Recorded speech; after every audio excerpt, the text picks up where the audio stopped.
Paunawa, ang lahat ng nakapaloob sa kwentong ito, ay pawangkathang isip lamang, at hindi tunay na nangyari.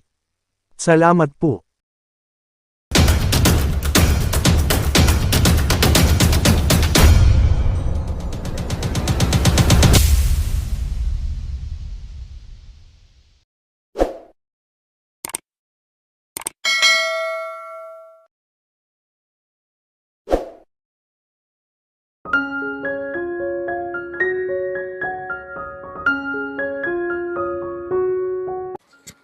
Hindi mo ba kasama si Andrea?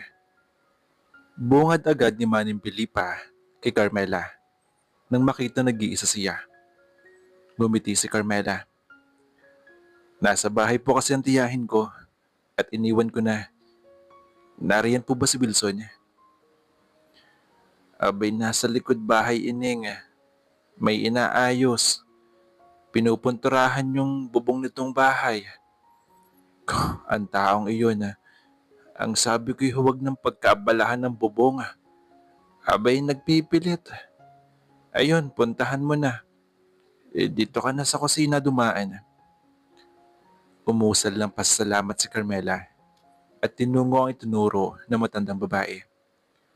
Mula sa screen ng pinto sa kusina ay nakita niya si Wilson na nakatingala at may sinasabi sa taong nasa itaas ng bubonga.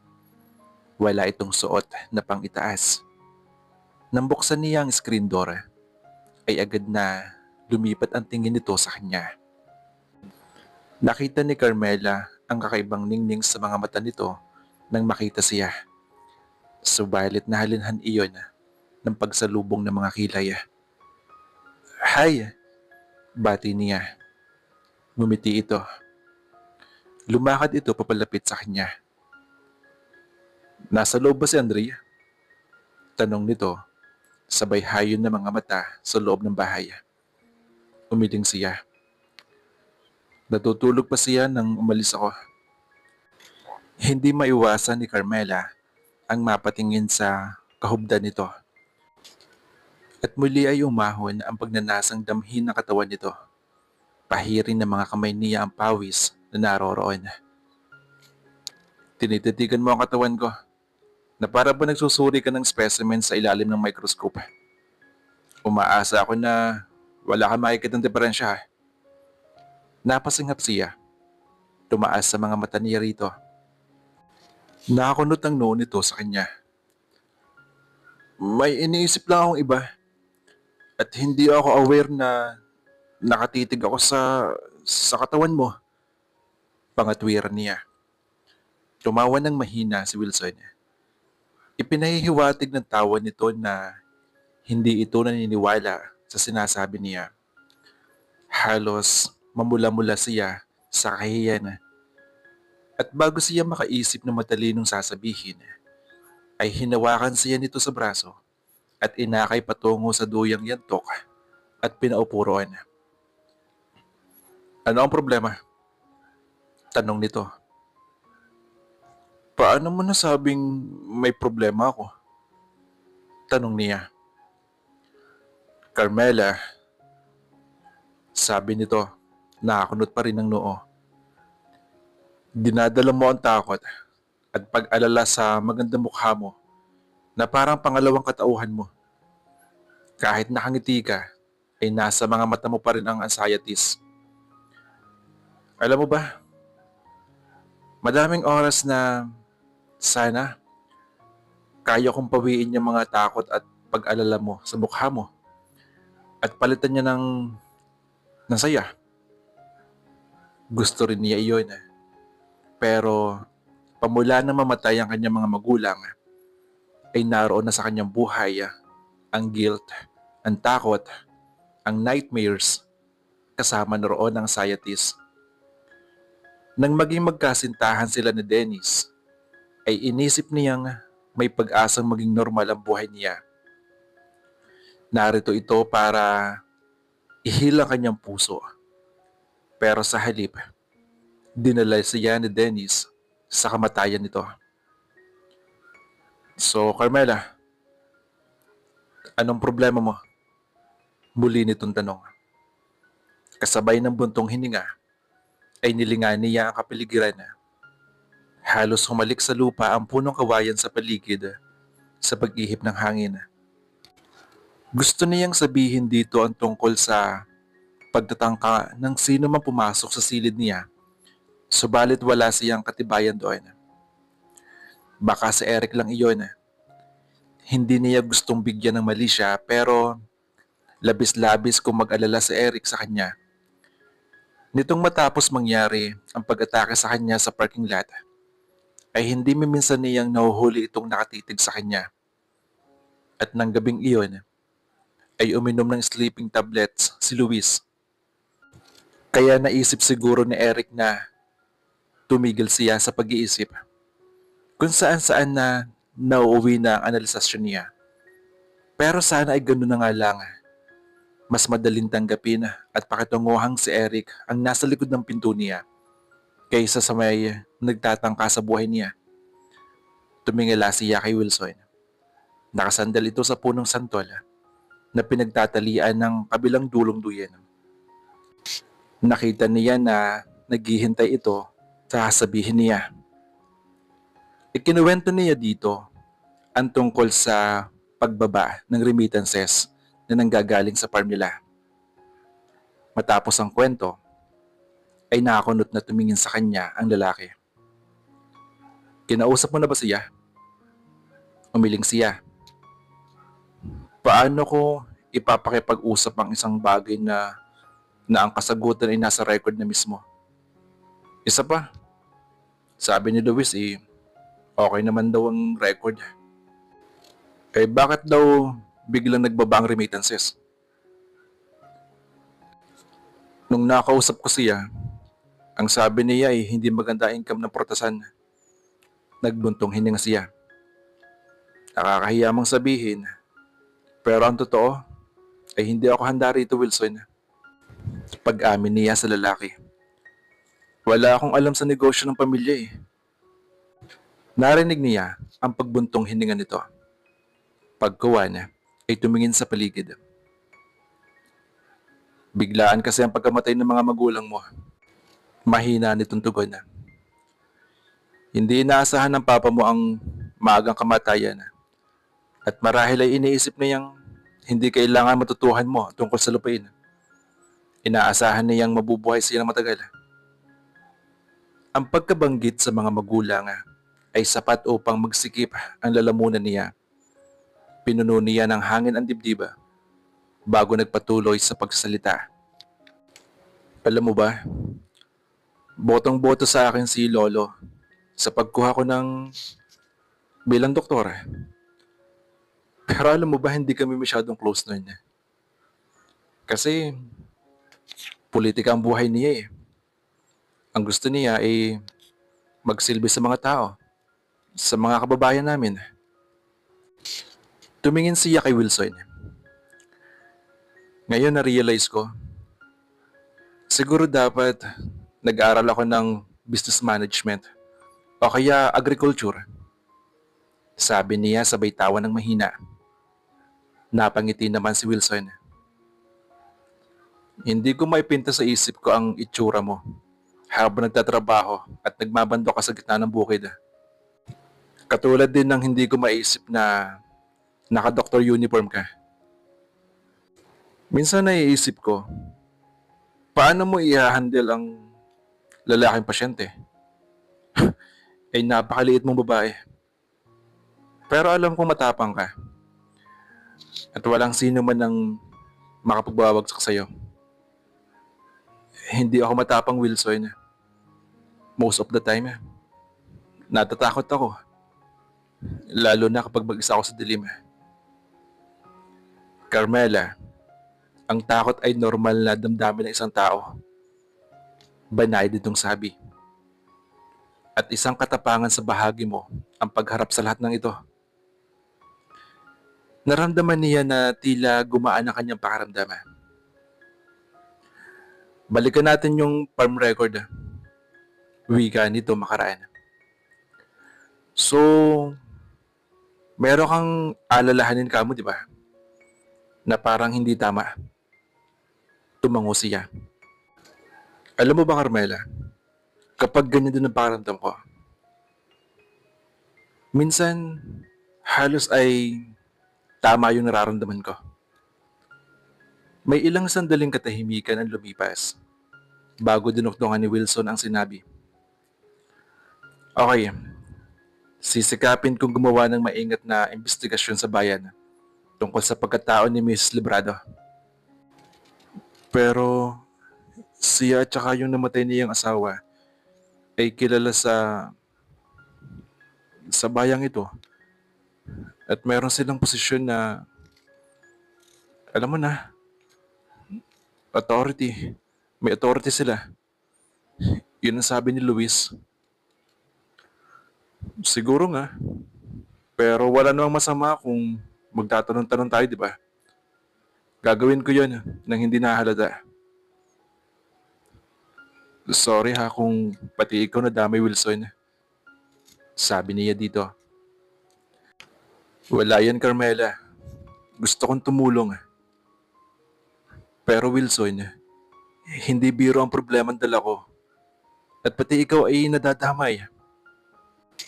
Carmela, nung una pa lamang kita nakita at ng anak mo, alam kong nasa posisyon ka na hindi maganda. Tulad ngayon, sabi nito, mabilis ang ginawa niyang pagtingala rito.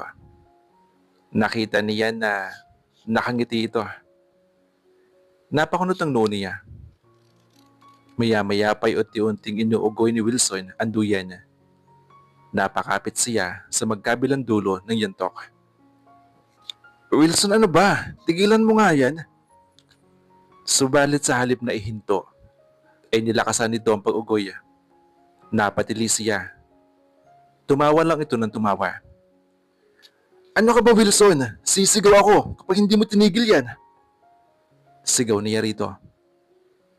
Inihinto ni Wilson ang duyan. Sorry. Tinakot mo ako ron ha. Pero tumatawa pa rin ito. Mabilis siyang tumayo at sinugod ito. Pinagsuntok-suntok niya ang dibdib nito. Mabilis namang nahawakan pareho ni Wilson ang mga palupulsuhan niya. Shh! Wika nito. Amusement ang makikita sa mga mata nito. Alam mo ang loko mo, sabi niya. Pilit pinapakawalan ng sarili. Paano kung nahulog ako, ha? Pero hindi ka naman nahulog, di ba? Bumaba ang isang kamay nito sa baywang niya at hinapit siya. At kung mahulog ka man, sasaluhin kita, pati na anak mo. Pabulong na sabi nito. Bitawan mo nga ako. Angil niya. Nagpumiglas ito. At saka hindi ako maliit, no? Paangil na sabi niya rito. Muli itong tumawa ng mahina. Humigpit ng pagkakayakap nito sa bewang niya. Pero kung itatabi kita sa akin, maliit ka pa rin. You're a little, my sweet little rose. Pwede ba? Tigilan mo nga pagtawag na ganyan sa akin. Angil niya. Gusto niya magpumiglas ng husto. Subalit habang ginagawa niya iyon, ay lalong humihigpit ang pagkakayakap nito sa baywang niya. Naramdaman niya ang kamay nito sa kanyang likuran. Ang sabi ko kanina, hindi ko may pinta na nagtatrabaho ka sa farm. O kaya ay naka-uniform ka ng pandoktora. Alam mo ba kung ano na lang kaya kong ipinta sa isip ko? Pabulog na sabi nito, malapit sa kanyang tenga. At bago pa siya makasagot, ay nagduktong uli ito ng mga salita. Ang kaya ko lang may pinta sa isip ko ay ikaw na nasa kama ko. Pagkasabi nito ni Yon, ay hinalikan siya sa may ulo. Nanlaki ang mga mata niya. Ano ang ginagawa nito? Galit ba ito? May mga tao sa bubong ng bahay at anumang oras ay maaaring lumingon ng mga ito sa kinaroroonan nila. Bagamat isinisigaw ng isip niya ang mga katanungang iyon, ay hindi niya mapigilan ang pag-ahon ng init sa katawan niya. Init na hindi niya alam kung saan galing. Naramdaman niya na ang mga labi nito ay bumaba sa kanyang bisngi, patungo sa kanyang tenga. Lalo siyang napasinghap sa ginawa nito at halos maramdaman niya ang kakaibang pakiramdam sa kanyang dibdib. Ang mga dila ng apoy ay unti-unting gumagapang sa katawan niya upang gumawa ng higit pang siklaw. Yung desire na parang gusto niyang ilabas kanina pa. Hindi matiyak ni Carmela kung paanong tumaas sa mga kamay niya sa dibdib nito. Hindi niya iyon sinasadya. Ewan ba niya sa kamay niya? Parang may sariling buhay. Ano bang ginagawa niya? Pinahihintulutan niyang yakapin at hagkansiyan nito. Ay heto pa siya.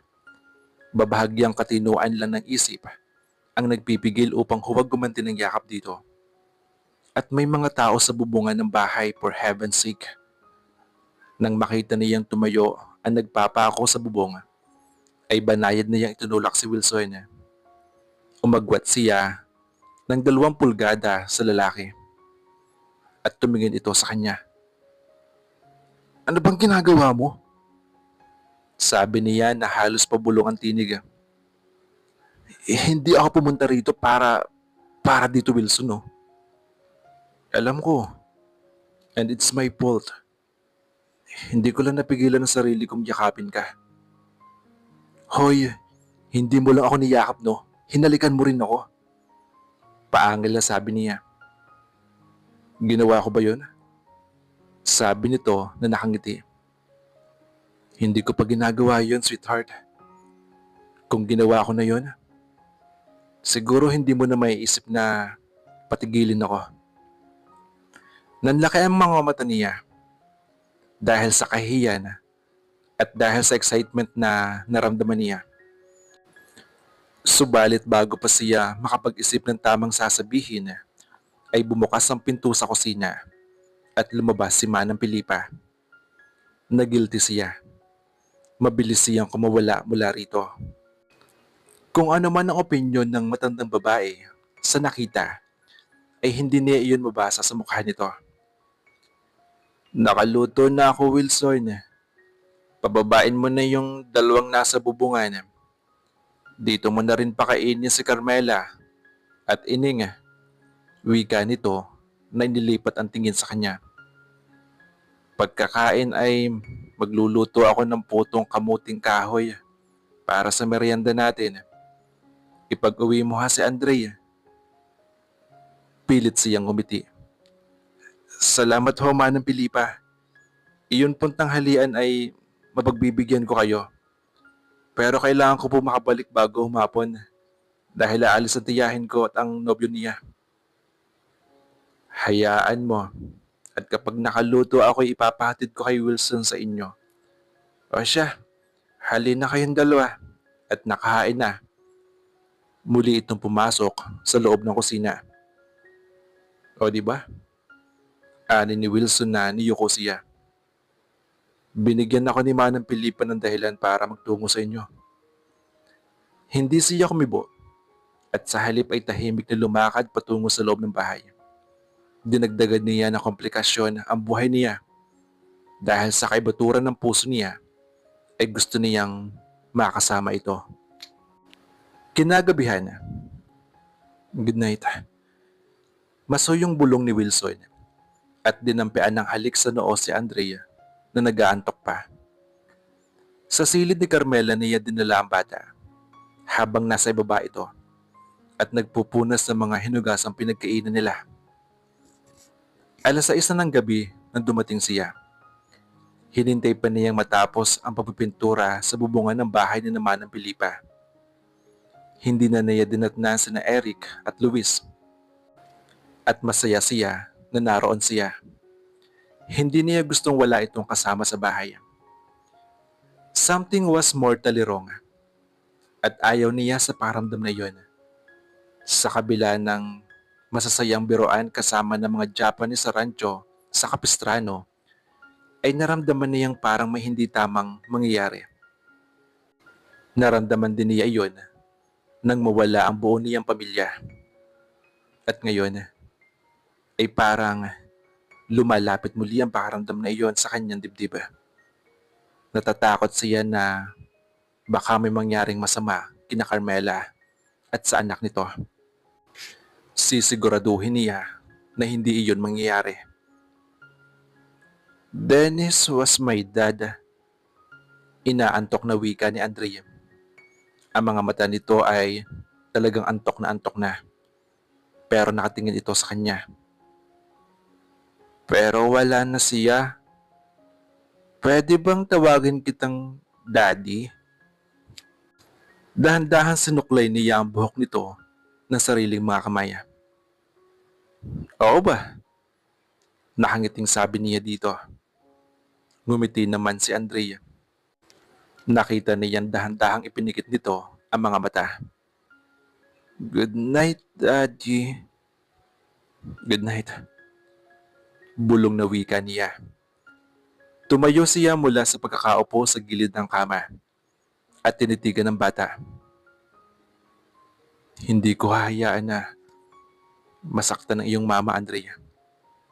I promise you that.